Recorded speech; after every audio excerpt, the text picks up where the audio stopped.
Olla võib, et armu puudumine oligi arm. Arm terves kehas valutas, ülejäänud osa jäi puutumata. No kuidas sa muidu tervise ära tunned? Tuul on hea küll. Tule tuul ja tee mulle pai. Annan sulle enda vastu. Tule vihm, vala mind puhtaks. Annan sulle enda vastu. Olla võib küll, et see ei aita. Kõik redelid on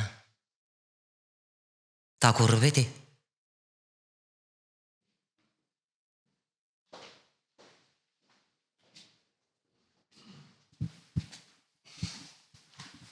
Nüüd need, kes tähelepanelikult vaatasid enne siit ekraanilt kava või vaatasid seda kava kuskilt mujalt, ootavad ilmselt, et kuskilt nurga tagant hüppab välja Eneken Laanes ja hakkab ettekannet pidama, aga tegelikult ei hüppa Eneken Laanes täna üldse, et ta on haigeks jäänud. Nii et meil jääb üks ettekanne ära ja me saame minna kohe selle raamatu esitluse juurde. Peaaegu kõik on see raamat. Natuke on kõigest puudu, aga peaaegu kõik on siin sees. Ja kõige sisukama jutu siin nüüd kohe räägib Aija Saakov, aga Aiaga kahekesi me selle raamatu tegime ja siis ma nagu omalt poolt ütlen ka mõne sissejuhatava sõna. Millal see mõte seda raamatut teha tekkis, ma isegi enam ei julge öelda, see oli üsna ammu, aga siis me leppisime Aiaga kokku, et selline raamat peab tulema ja aastal 2022, ma arvan, hakkasin ma kuidagi väga hoogsalt tööle, kogusin materjali. Ühesõnaga mõte oli teha artikli kogu, kuhu oleks kokku kogutud parimad palad, mis Ene Mihkelsoni loomingut käsitlevad. Ja siis tulid igasugused muud ja keerulised ajad, et ma ei saanud seda tööd jätkata ja Aija ei saanud kohe üle võtta, nii et kogu see asi hakkas venima ja raamat on siis nagu oodanud oma aega üsna kaua, aga see on selline raamat, et sellega ei juhtu midagi, et see võib oodata ja ta läheb ainult paremaks. Ja siis nüüd selle aasta alguses oli Aial nagu uus energiahoog ja natuke aega ka ja siis Aija pani selle kompositsiooni kokku. No see materjal oli meil enne olemas, eks ju, aga ja oli mingeid kokkuleppeid ja mõtteid ka. Näiteks see, et siin on tekstid aastatest 2005 kuni 24, see on minu välja mõeldud, ma arvan. Ja minu mõtte algust peal oli see, et aastal 2005 Aarne Merilai pani kokku artikli kogu Päevad on laused. Oli küll konverentsiga seotud väljaanne, aga tegelikult seal oli ka tekste, mis ei olnud konverentsi ettekanded. Ühesõnaga seal oli juba paremaid palasid kogutud ja siis ma leidsin, et nüüd viimasel ajal on eriti palju häid tekste Mihkelsoni kohta ilmunud, tema loomingu kohta, et siis võtame nii-öelda järgmise ajavahemikku.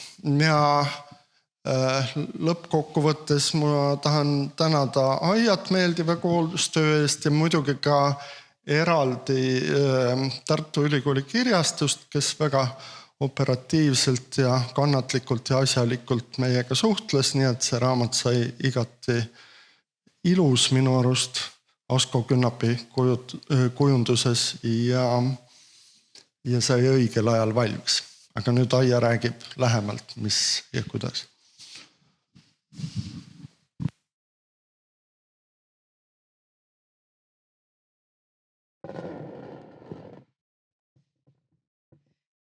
Jaa, et natukene siis räägin, kuidas me ta kokku panime.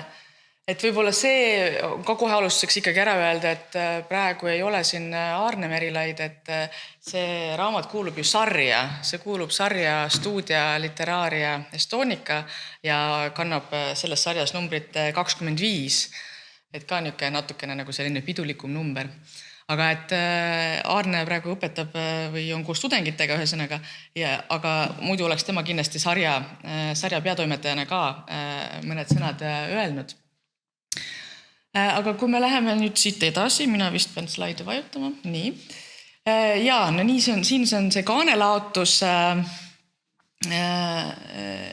ja tõesti Asko Künnap on selle kaane teinud ja oleme väga rahul.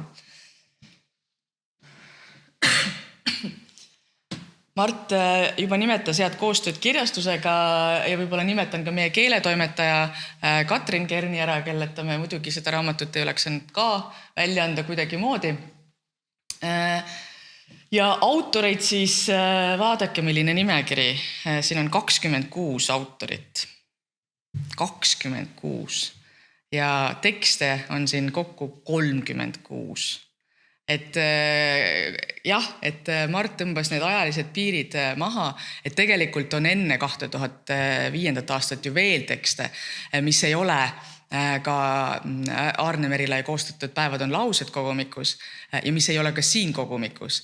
Ehk siis kindlasti on tekste, mis jäid juba nagu meie maha tõmmatud raamide tõttu välja. Nii et siin ei ole sugugi peaaegu kõik selles kogumikus. Aga kui me hakkame siis vaatama, et mis siin siis on, et mis selles raamatus siis on ja millest me valikute tegemisel lähtusime, et kõigepealt võib-olla siis jah, et väike ülevaade. Ühesõnaga peale siis eessõna tulevad siis siin 5 alapeatükki ja ma hakkangi neid järjest läbi vaatama. Kõigepealt siis raamat algab peatükiga Raamist väljas ja siia said siis nagu koondatud tekstid, mis on nii-öelda metatekstid, et räägivad autorist, autori loomingust niimoodi, jah, metatasemel selles mõttes, et Mihkelsonist kui ka kriitikust, et siin Mardi artikkel Mihkelsoni õpilane Mihkelson on Mihkelsonist kui kriitikust. Nüüd edasi on luulekäsitlused koondatud kokku ja siin siis 2 Hasso Krulli artiklit, üks nendest on siis kogumiku Kõik redelid on tagurpidi luule koondkogu siis järelsõna. See viimane siis jah, redel varemete kohal. Ja siis mõned teised käsitlused veel, et nii kui me vaatame neid autorite nimesid, siis nii Kristiine Kikas, Joosep Susi, Leo Luks on kõik ka olnud Mihkelsoni uurijastipendiumi saajad. Nii et ühel või teisel moel on see kindlasti ka mõjutanud seda fakti, et need uurimused on sündinud üldse. Siin osas on tegelikult üks 2 artiklist, mis mitte kunagi varem nii-öelda sellel kujul ilmunud ei ole.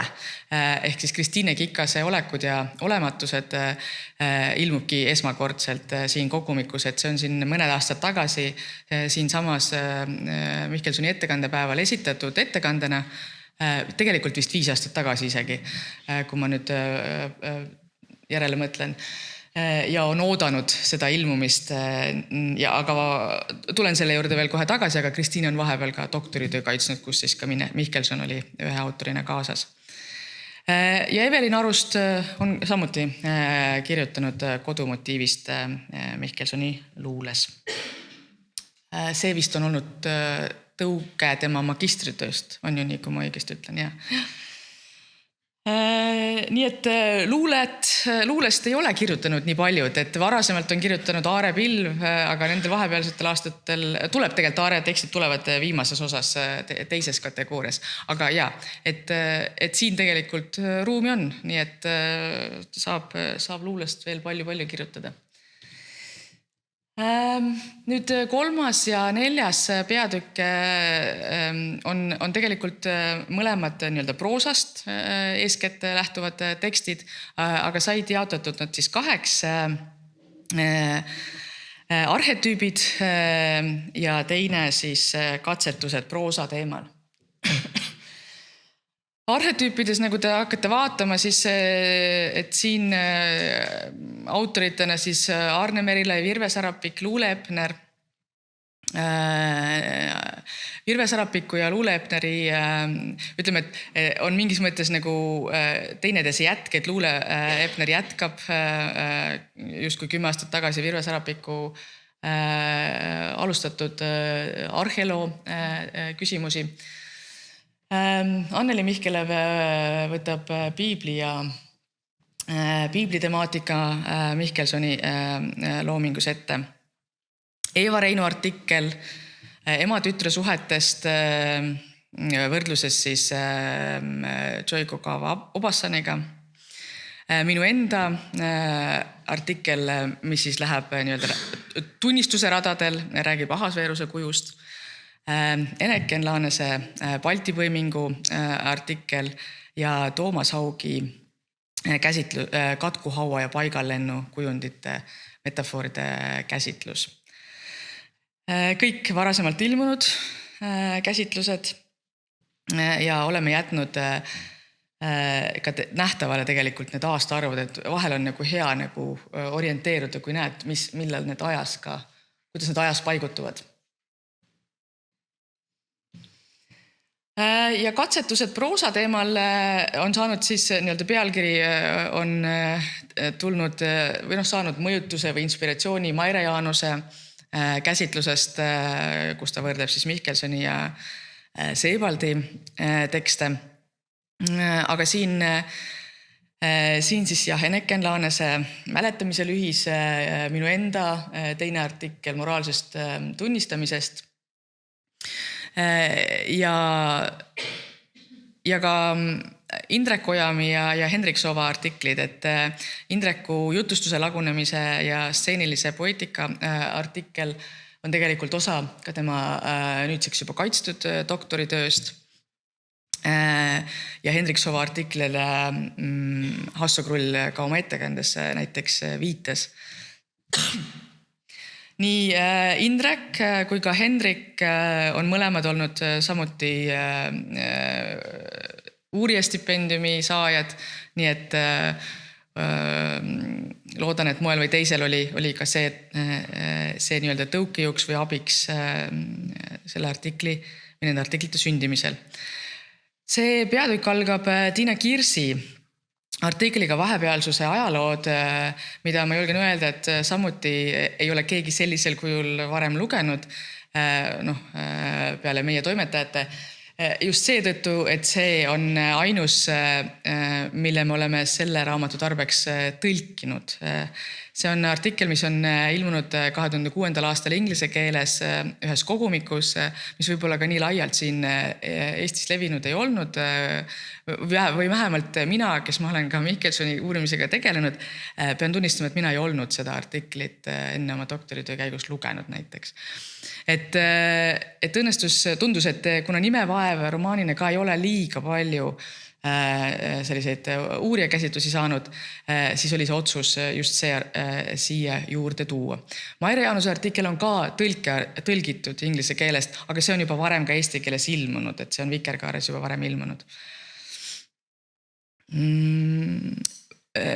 Tiina Kirsi artiklit aitas meil eesti keelde panna Kristiine Kikas ja Tiina siis ise ka toimetas muidugi.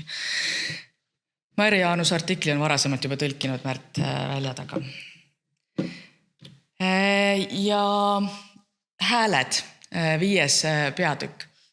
Et kui te nägite nendes eelmistes peatükkides ei olnud sellist kronoloogilist põhimõtet jälgitud, et nad olid temaatiliselt grupeeritud, Siis see peatükk jälgib siis põhimõtet, et siin te näete, et ma olen värvidega markeerinud erinevad teosed, mille kohta või mille käsitlused, arvustused, kaaskajad, need tekstid on.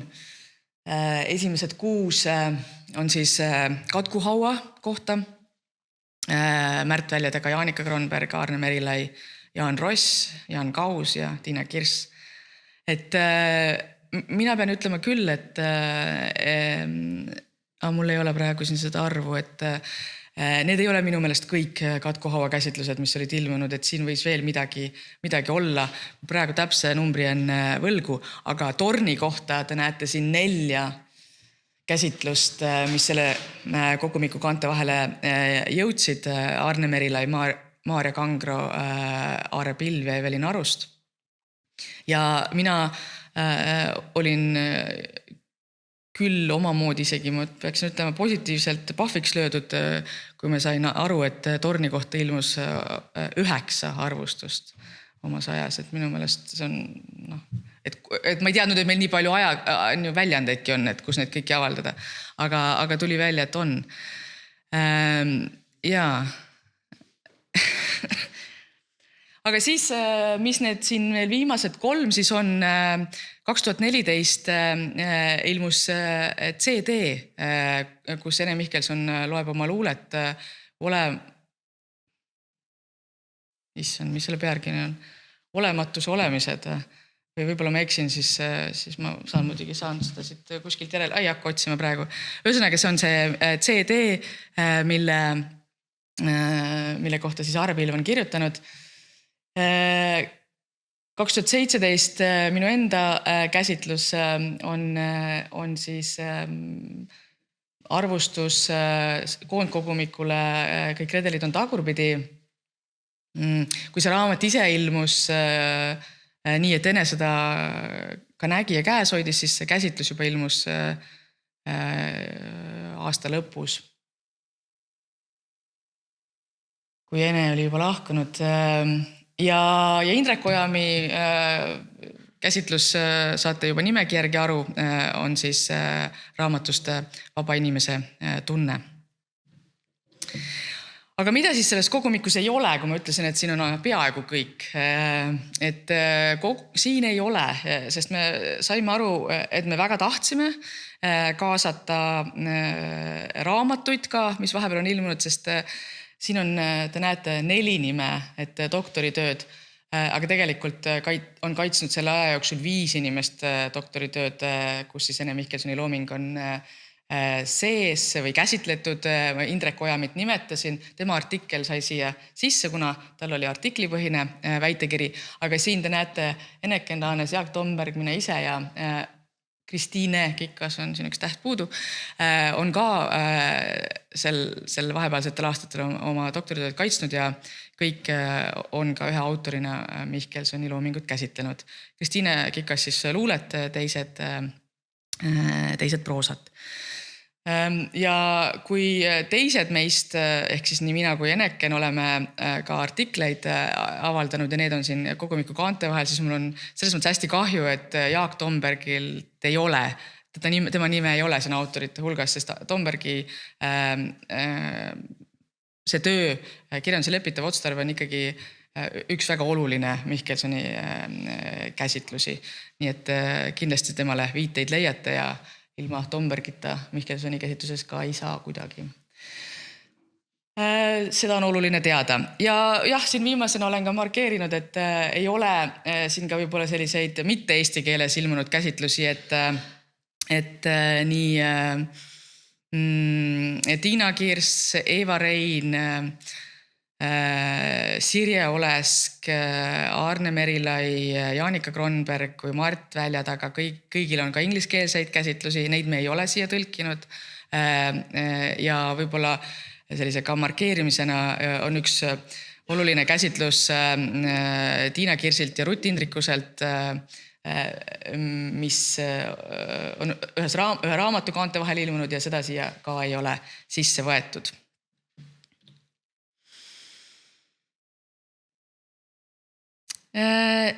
See pealkiri on saanud inspiratsiooni Hasso Krulli käsitlusest.